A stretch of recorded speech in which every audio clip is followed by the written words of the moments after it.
Our guest now has created a series of picture books to help young children prepare for a stay in hospital, either their parents' or their own, and especially if it's a birthday or Christmas time. Simone Colwell's our guest, a radiation therapist who trained at Auckland Hospital. She's seen a bit of the challenges faced by families on the ward, and as a patient and a mother herself battling a chronic illness, Crohn's disease, she realised there was a shortage of resources for parents. Her new books are Super Johnny's Tour of Ward 17 and Christmas on the Ward, suitable for children aged 3 and up. Simone is in the Auckland studio. Simone, welcome, lovely to talk. Good morning, Moranga. Thank you for having me on. So speak a little more to who you wanted to write this for and the particular experiences, I guess, that children with a child's view of the world will be going through. Sure. So my books really came out of my desire to, as a radiation therapist, to write stories that would empower the patients and the patients' families around hospitals. So I'm a mum and a radiation therapist by profession. I spent a number of years working in radiotherapy at Auckland Hospital and also overseas.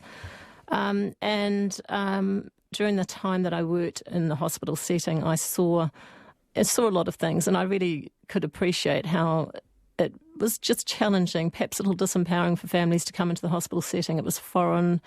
People didn't always know, what to do. And there was just some simple tips that we used to try and talk to people about, and I wanted to write a series of books that would help families, that would sort of bring some of those tips to light and just make the whole experience a little bit easier, really. Go ahead. Yeah, so, and of course, myself, this was even more heightened when I developed Crohn's disease. And if I can just say a little word about Crohn's disease is quite a nasty illness. It starts with inflammation in the intestine, and this inflammation leads to ulcerations, and the symptoms are a lot of stomach pain and a lot of racing off to the loo. The severity of it depends on which stage in the cycle you're at, because it's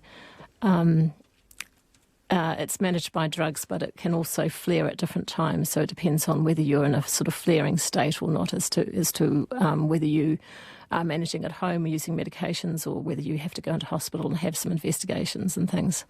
So, but we're very fortunate because we have a fantastic organisation in New Zealand called the Crohn's and Colitis New Zealand Society, and they are absolutely fantastic in terms of support for patients and families like mine. Can we talk about perhaps then the experience of a child experiencing their own parent going through treatment, because that is terrifying? And how much do they need to understand why things are happening, and perhaps why mum or dad is unwell, looks unwell, and what's happening to them? Sure. I think it's really important. Children pick up on things very early anyway, so it's really important to be honest with them and open. And I never shied away from the fact that I had a long-term illness. They would come to the hospital with me for my outpatient appointments, and I thought it was actually really useful for them to, hear the conversations between myself and my specialist. I thought that was actually really good.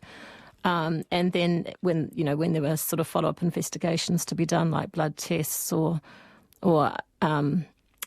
samples, or if there was further surgery or anything required, that way they were sort of kept in the loop. I felt that was quite important, and it was just a matter of reassuring them, really. My first book, which was called What Does Super Johnny Do When Mum Gets Sick, that was very much centred around my youngest child, who at the time was 5 when I was in hospital.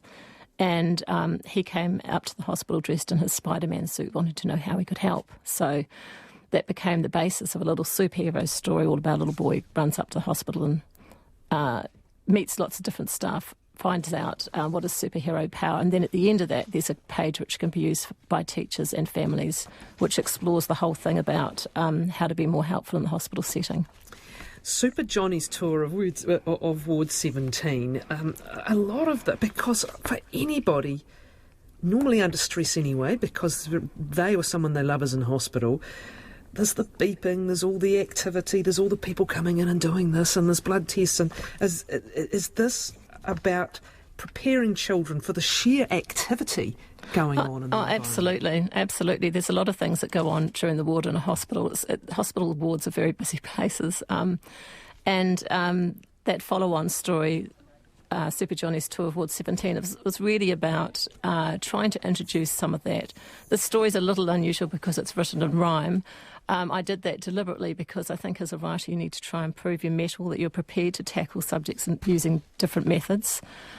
So telling that story in rhyme was a great challenge, but also a great deal of fun. And the people I've shown it to, really like it, actually. They think it's really good. I think it's probably breaking a mould there in terms of hospital-based stories. I haven't come across another one that's written in rhyme.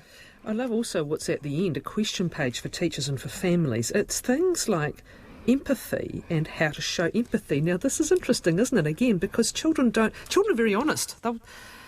Yes. I can remember having my tonsils out and somehow ended up in the burns ward, and this poor gentleman, I can still remember him with a terribly burnt neck, and I was just a little kid, and I just stopped and stared, and I saw him smile at me, and my face was saying it all, and his face said it all, It's just a simple thing like helping a child with what to say or do in a situation. Absolutely. And there's a lot of useful things that children can do in a hospital ward. Sometimes I think children aren't taken up to the hospital because people think, it's too big a subject for them, or, they don't want them running around the ward. But the children can be directed into doing things. And I think the children want to be helpful. They want to be useful. And I think my son really showed that. I had older children as well, of course, go through me being in hospital at different times as well. But he in particular, when he dressed up as Spider-Man, I think it really sort of, embodied that somehow. Now, to Christmas on the ward, and of course, if a child themselves is going through sickness and illness, and so much so that they're going to have hospital-level care, how did you approach this through a children's book? So, Christmas on the ward, the genesis for that was really because I had my husband in hospital one Christmas, and I was thinking about how do you address this incredibly difficult topic. And of course it's not just Christmas. People sometimes have an anniversary or a birthday. Sometimes people even get married in hospital. So it was really all about how could I find a way that would make it easier for people to look at these incredibly difficult topics. The story for Christmas on the ward, well, it's a little fictitious story. I'll just explain a little bit about it for your listeners. So it starts off with it's a typical ward situation. We've got a new junior doctor coming on the ward. The charge nurse is going away on holiday. And it's all about what he gets up to while she's away on holiday. So there's a new acting charge nurse.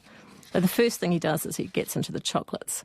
He steals all the chocolates, and of course the doctors actually quite like this book because they like to see the fact that the doctors are portrayed as human, something other than just sort of, medical professionals.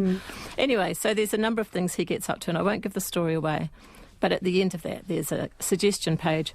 The story really is the opening, if you like, for delving into this difficult topic. At the end of the story is a question page called 7 Tips for a Celebration in Hospital. And in there's some useful suggestions around how do you have a celebration in hospital, what form should it take. And also, of course, the whole idea that maybe perhaps you don't need to have a celebration, maybe you could defer. It's really about trying to help the families figure out what's right for them. Of course, any good children's book, any good book is about starting a conversation that can then become more and more personal. Absolutely. So we should mention the illustrations because this is the other thing. This is such an important part of the communication. Yes. There's just making a child familiar with an environment that they may be spending some time in, either themselves or because perhaps a parent's there, mummy or daddy's there.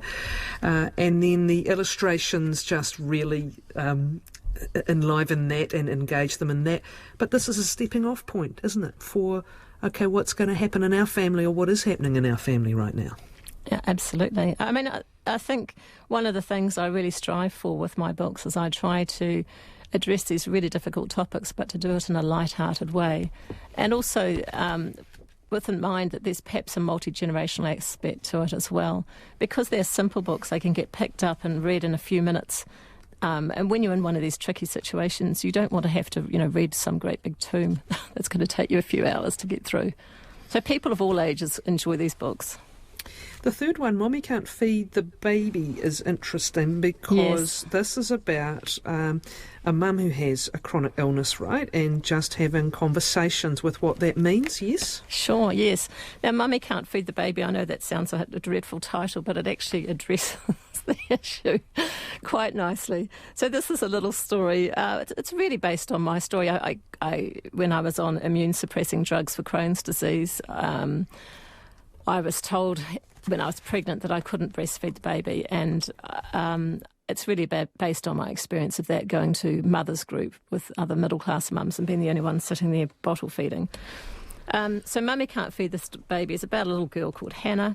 Hannah overhears her mum telling people that she can't feed the baby, and Hannah, of course, gets very worried because she knows what happens to Grandpa's garden when they can't feed the plants. So Hannah decides that she's going to take things into her own hands, so she breaks open her piggy bank and she races off to the shop and she buys a few interesting things. I'll just find the page. So she buys a can of sardines, a box of frozen spinach, a packet of mints, 6 cans of baby food, a can of condensed milk, and a bar in case of emergency chocolate. Now, I'm not going to give the story away, but let's just say Hannah does find out that Mum can bottle feed and she's going to be allowed to bottle feed, so it all ends happily ever after. And you find out why she's bought those things as well. Wonderful resources, Simone. Thank you very, very much, Thank Simone you. Colwell. And the 3 books, Super Johnny's Tour of Ward 17 and Christmas on the Ward, and then the 3rd book is Mommy Can't Feed the Baby. It's got the American mom on it, which probably indicates a few are going to sell.